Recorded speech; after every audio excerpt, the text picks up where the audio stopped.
જય શ્રી રામ, તમારું સ્વાગત છે અમારા મિની વ્લોગમાં। આજે હું આવ્યો છે થોર કેવ, જે લંડનથી 3 કલાક દૂર છે। થોર કેવ આવવા પહેલા મેં નીલુને ડ્રોપ કરી બર્મિંગહામમાં। એની આજે વર્ક મીટિંગ હતી। બર્મિંગહામથી 1 કલાક અને 25 મિનિટ ડ્રાઈવ કરીને હું પહોંચી ગયો। ચાલો તો ફ્રી કાર પાર્કમાં ગાડી રાખી મેં ત્યાંથી ચાલુ કર્યું મારી થોર કેવ જવાનું શરૂઆત।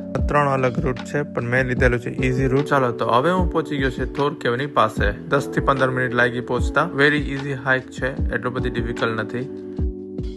જસ્ટ બી કેરફુલ, કેવ્સ થોડી સમટાઈમ્સ સ્લીપરી હોય છે વરસાદના ટાઈમે। થોર કેવ વિશે કહેવામાં આવે છે કે અહીંથી પાણી એન્ડ હવાના પસાર થવાથી આ કેવ બનેલી છે। બીજું એમ બી કહેવામાં આવે છે કે સ્ટોનહેન્જના ટાઈમે લોકો આ સ્ટોનને ઉપયોગમાં લાવતા એ લોકોના ઘરના ઠામ અને પથ્થરના હથિયાર બનાવવા માટે। થોર કેવનો ફૂલ વ્લોગ જોવા માટે મારા યુટ્યુબ ચેનલમાં જરૂર જોવા જાજો।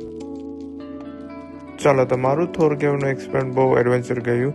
એક ફેરી જરૂર આવજો જોવા માટે। ચાલો તો પાછો હવે મને જવાનું છે બર્મિંગહામ નીલુને પિકઅપ કરવા માટે।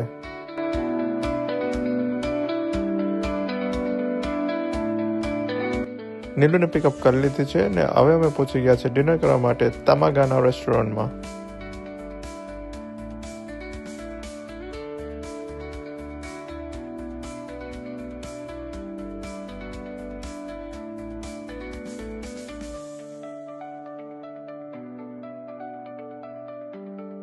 ચાલો તો ખાવાનું એક નંબર હતું, અમારે બહુ મજા આવી ખાવાની। જો તમે બી આ બાજુ પાસ થતા હોય તો જરૂર ટ્રાય કરજો તમાગાના રેસ્ટોરન્ટ। જય શ્રી કૃષ્ણ।